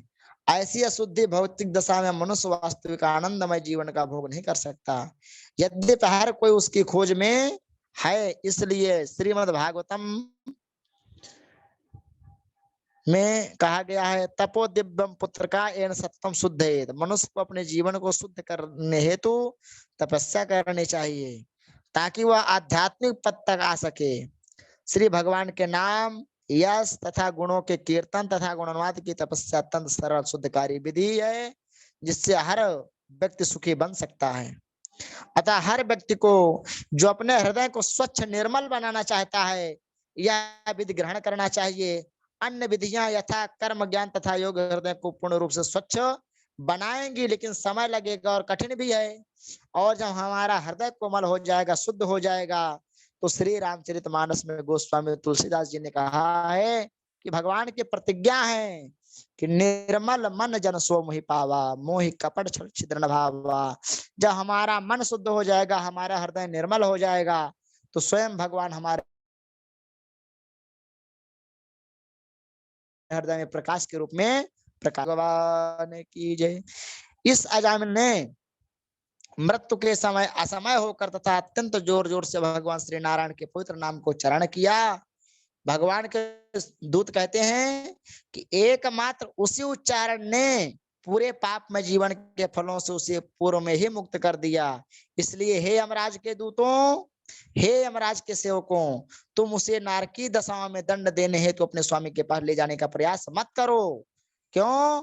क्योंकि वो भगवान का नाम लिया है और निस्वार्थ भाव से लिया है, इसलिए तुम उसको यमदूत यमलोक में नहीं ले जा सकते। सांकेत्यम पारिहास्यम वास्तोभम हेलनमेव वा वैकुंठ नाम ग्रहणामशेषागहरम विदुः। भगवान के दूत कहते हैं, जो व्यक्ति पवित्र भगवान नाम का कीर्तन करता है, उसे तुरंत अनगिनत पापों के फल से मुक्त कर दिया जाता है। भले ही उसने यह कीर्तन अप्रत्यक्ष रूप में कुछ अन्य संकेत करने के लिए, परिहास में ही संगीतमय मनोरंजन के लिए अथवा उपेक्षा भाव से क्यों ही नहीं किया गया हो, इसे शास्त्रों में पारंगत सभी विद्वान पंडित स्वीकार करते हैं। और गोस्वामी तुलसीदास जी श्री रामचरितमानस में भी कहते हैं कि भाव कुभाव अनख आलसहूं, नाम जपत मंगल दिसिद सहूं। यानी भगवान का नाम, भगवान का जप, भगवान का कीर्तन चाहे मन से करो, चाहे बिना मन के करो, चाहे आलस्य से करो, चाहे बैठ करके करो, यानी इन केन प्रकारेण, किसी भी प्रकार यदि आप भगवान का नाम संकीर्तन करते हैं तो आप सभी पापों से ऊपर उठ करके चले जाएंगे। यदि कोई हरि नाम का उपचार करता है और तभी किसी आकस्मिक दुर्भाग्य से यथा छत से गिरने, फिसलने या सड़क पर यात्रा करते समय हड्डी टूट जाने, सर्प काट जाने, पीड़ा तथा तेज ज्वर से आक्रांत होने या हथियार से घायल होने से मर जाता है, तो वह कितना ही पापी क्यों ना हो, नारकी जीवन में प्रवेश करने से वह अविलंब मुक्त कर दिया जाता है। क्योंकि श्रीमद् भगवत गीता में 8वें अध्याय के 6ठे श्लोक में कहा गया है, यम यम वापि स्वर्ण भावम त्यजन्ते ते कलेवरम तम तमयवैति कौन्तेय सदा तद भाव भाविता। भगवान श्री कृष्ण कहते हैं, हे कुंती पुत्र, शरीर त्यागते समय मनुष्य जिस जिस भाव का स्मरण करता है वह उस भाव को निश्चित रूप से प्राप्त होता है।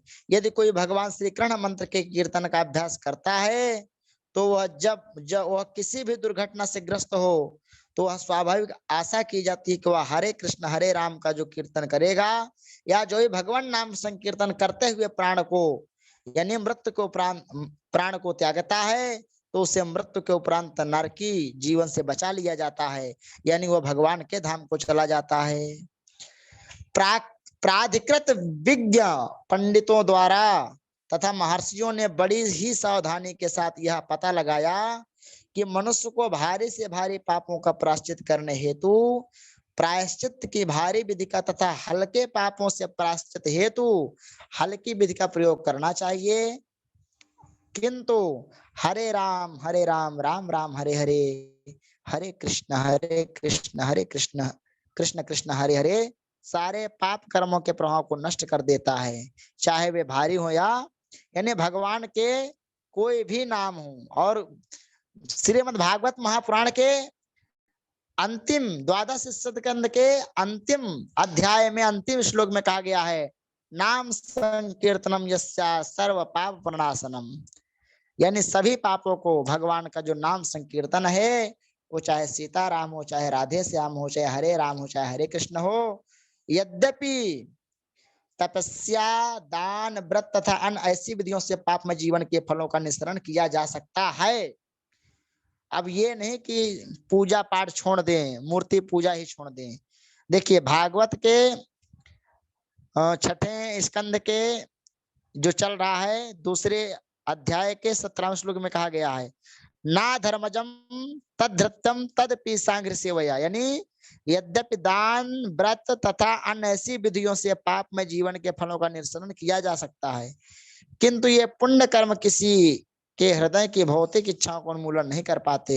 किंतु यदि वह श्री भगवान के चरण कमलों की सेवा करता है तो तुरंत ही ऐसे कलमशों से मुक्त कर दिया जाता है। तो भगवान के चरण कमलों की सेवा करने के लिए मूर्ति पूजा करना पड़ेगा, वो भी करते रहना चाहिए।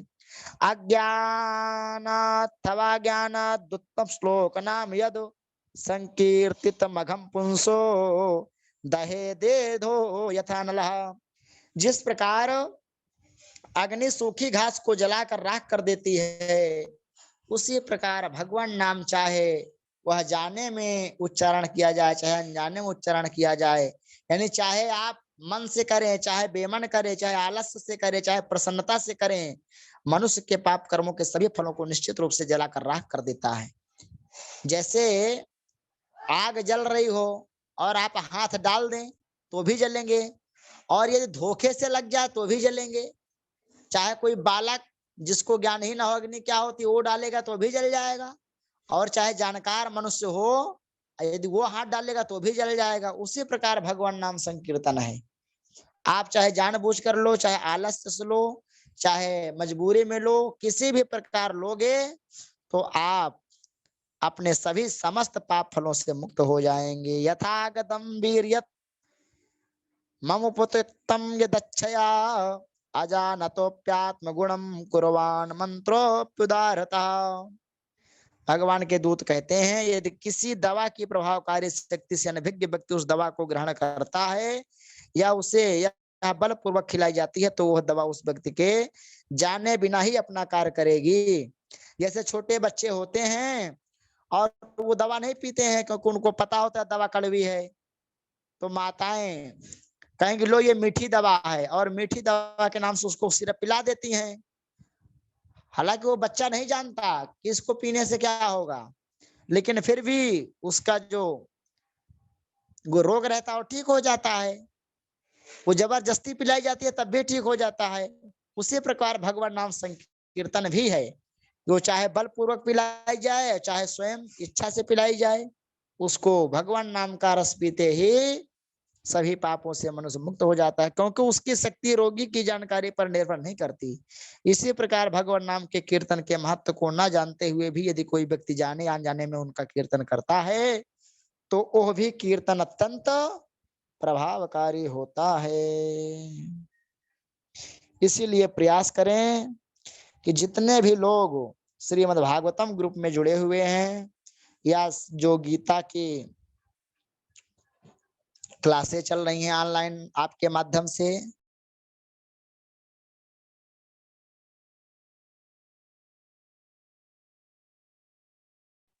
बहुत ही सराहनीय है। बहुत ही आप धन्यवाद के पात्र हैं जो लोग भी यह यंत्र के माध्यम से ऐप के माध्यम से जो क्लासेस चल रही हैं, जो सत्संग हो रहा है भागवतम का हो चाहे श्रीमद् भागवत का हो, बहुत ही लाभकारी है लोगों के लिए और बहुत आप लोग सभी धन्यवाद के पात्र हैं। और यहाँ सुखदेव जी कहते हैं कि ऐसा यमराज और भगवान के दूतों का संवाद हो ही रहा था। हे राजन, तर्क तथा प्रमाण द्वारा भक्ति के सिद्धांतों का पूरी तरह से निर्णय कर चुकने के बाद श्री विष्णु के दूतों ने अजामिल को यमदूतों के पास से छुड़ा दिया और उसे आसन्न मृत्यु से बचा लिया। हे राजा परीक्षित, हे समस्त शत्रुओं के दमन करता, जब यमराज के सेवकों ने विष्णु दूतों से उत्तर पा लिया तो वे यमराज के पास गए और जो कुछ घटित हुआ था वह सब कह सुनाया। यमराज के सेवकों के फंदे से मुक्त करा दिए जाने पर ब्राह्मण अजामिल अब सब भय से मुक्त होकर होश में आया और तुरंत ही उसने विष्णुदूतों के चरण कमलों पर सिर झुकाकर उन्हें नमस्कार किया। वह उनकी उपस्थिति से अत्यंत प्रसन्न था क्योंकि उसने यमराज के दूतों के हाथों से उन्हें अपना जीवन बचाते हुए देखा था। हे निष्पाप महाराज परीक्षित, पूर्ण पुरुषोत्तम भगवान श्री विष्णु के दूतों ने देखा कि अजामिल कुछ कहने का प्रयास कर रहा है, अतः वे सहसा उसके सामने से दृश्य हो गए और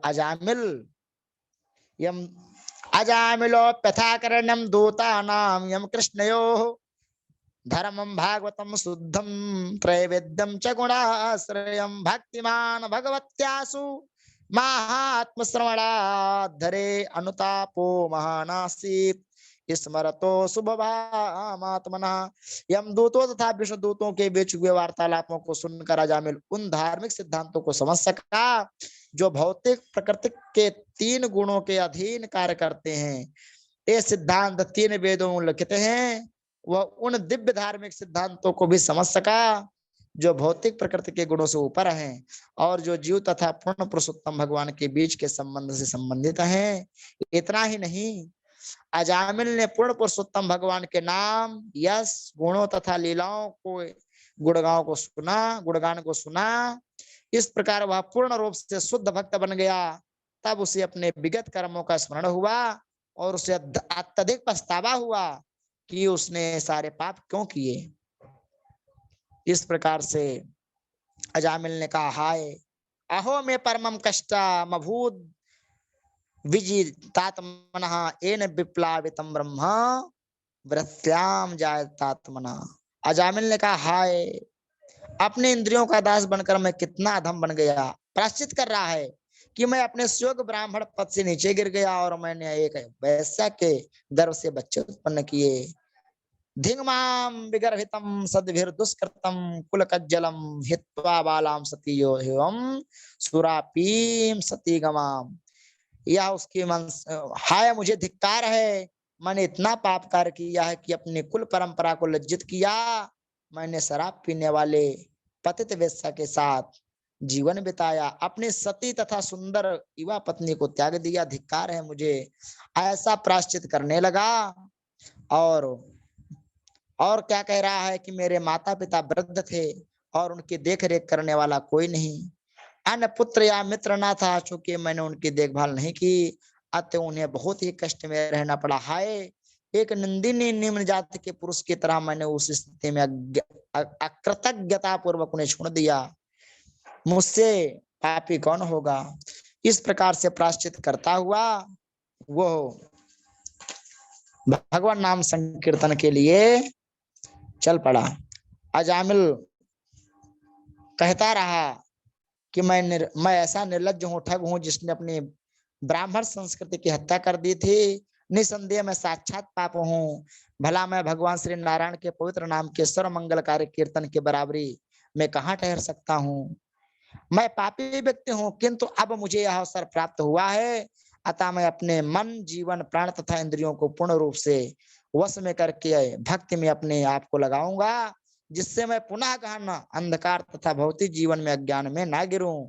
तात्पर्य है कि हम में से प्रत्येक को यही संकल्प होना चाहिए कि जो गलतियां पूर्व हो चुकी हैं, अब उसका हम प्रायश्चित करें। हम भगवान श्री कृष्ण तथा गुरु की कृपा से इस उच्च पद तक ऊपर उठे हैं, और यदि हम इस स्मरण रखें कि यह महान अवसर है और भगवान श्री कृष्ण से प्रार्थना करें कि हम पुनः नीचे ना गिरें, तो हमारे जीवन सफल हो जाएंगे। अजामिल ये जरूर था कि उसने पाप किया, लेकिन वो स्वीकार कर लिया कि हाँ मैं बहुत पापी था, लेकिन वो ये भी स्वीकार कर रहा है कि अब मैं उस जीवन में नहीं पड़ना चाहता हूँ। और लेकिन हम पाप कर रहे हैं, फिर भी पाप को स्वीकार नहीं कर पा रहे हैं और प्रायश्चित भी नहीं कर पा रहे हैं। शरीर से अपनी पहचान बनाने के कारण मनुष्य इंद्रिय तृप्ति हेतु इच्छाओं के अधीन होता है, और इस प्रकार वह अपने आप को अनेक प्रकार के पवित्र तथा पवित्र कार्यों में लगाता है। यही भौतिक बंधन है।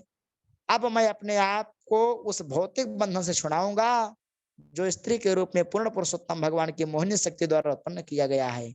सर्वाधिक परमात्मा होने, पतितात्मा होने से मैं माया का शिकार बना और उसे नाचने वाले कुत्ते के समान बन गया, जो स्त्री के हाथ के इशारे पर नाचता है। अब मैं सारी कामाच्छाओं को त्याग दूंगा और इस मोह से अपने आप को मुक्त कर लूंगा। मैं समस्त जीवों का दयालु एवं शुभैसी मित्र बनूंगा तथा कृष्ण भावनामृत में अपने आप को सदैव लीन रखूंगा। इस प्रकार प्रतिज्ञा करके वो हरिद्वार के लिए चल पड़ा। इति जात सुनिर्वेदा क्षण संगीन साधसो गंगा द्वार को आया मुक्त सर्वान बंधुना। देहात बुद्धि से विलक कर अपने आप को समस्त भौतिक आकर्षण से मुक्त होकर वह तुरंत हरिद्वार के लिए चल पड़ा और हरिद्वार में अजामिल के ने एक विष्णु मंदिर में शरण ली, जहां उसने भक्ति योग की विधि को संपन्न किया। उसने अपने इंद्रियों को बस में किया और अपने मन को पूर्ण रूप से श्री भगवान की सेवा में लगा दिया। अजामिल पूर्ण रूप से भक्ति में लीन हो गया। इस प्रकार उसने इंद्र तृप्ति से अपने मन को विलक कर दिया और वह श्री भगवान के स्वरूप का चिंतन करने में पूरी तरह लीन हो गया।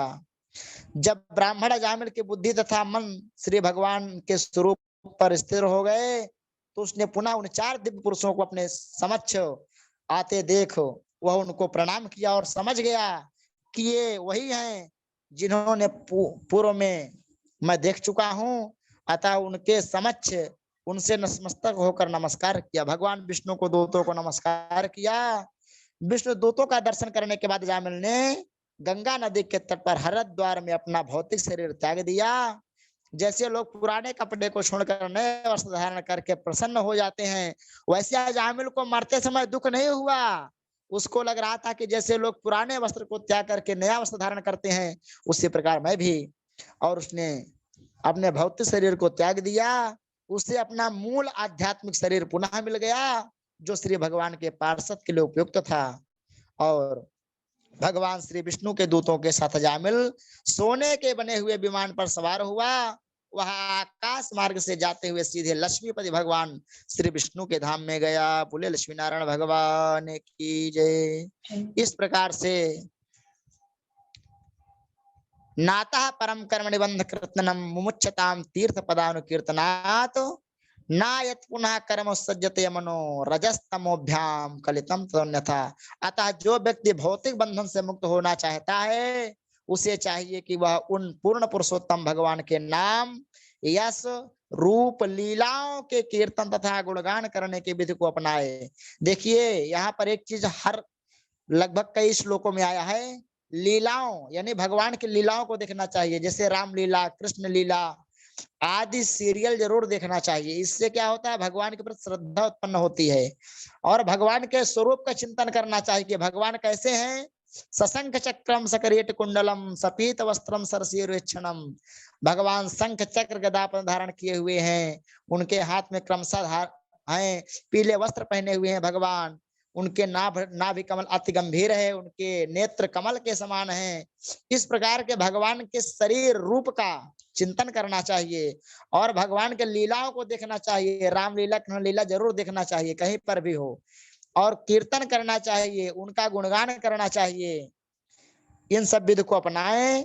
जिनके चरणों पर सारे तीर्थ स्थान स्थित हैं, अन्य साधनों से अथा पवित्र पश्चाताप ज्ञान योगिक ध्यान से उसे उचित लाभ प्राप्त नहीं हो सकता, क्योंकि ऐसी विधियों का पालन करने पर भी मनुष्य अपने मन को वश में न कर सकने के कारण पुनः सकाम करने लगता है, क्योंकि मन प्रकृति के निम्न गुणों से यथा रजो तथा तमो गुणों से दूषित रहता है।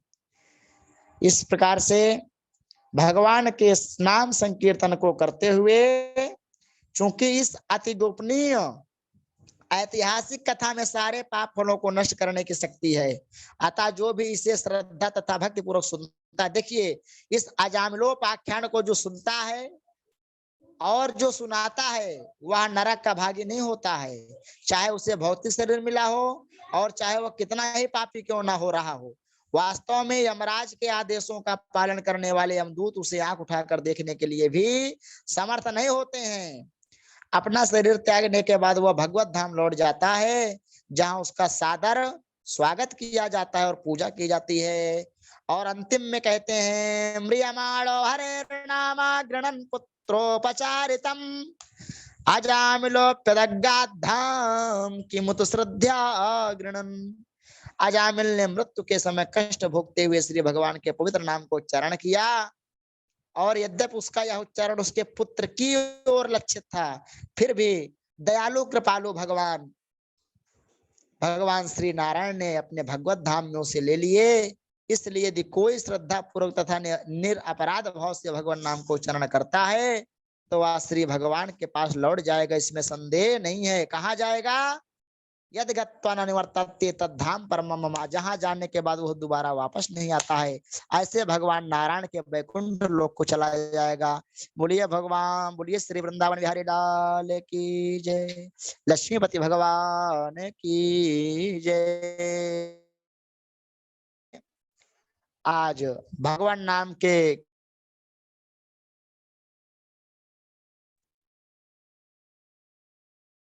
लीजिए तो 2 मिनट भगवान नाम कीर्तन करें, हाँ उसके बाद हाँ अपने वाणी जी को पे। जी जी जी जय श्री कृष्ण। हरे राम राम राम हरे हरे, हरे कृष्णा कृष्णा कृष्णा हरे हरे, हरे राम राम राम हरे हरे, हरे कृष्णा कृष्णा कृष्णा हरे हरे, हरे राम राम राम हरे हरे, हरे कृष्ण कृष्ण कृष्ण हरे हरे। सर्वे भवन्तु सुखिनः, सर्वे सन्तु निरामयाः, सर्वे भद्राणि पश्यन्तु मा कश्चित् दुःखभाग् भवेत्। ओम पूर्णमदः पूर्णमिदं पूर्णात् मुच्यते, पूर्णस्य पूर्णमादाय पूर्णमेवावशिष्यते।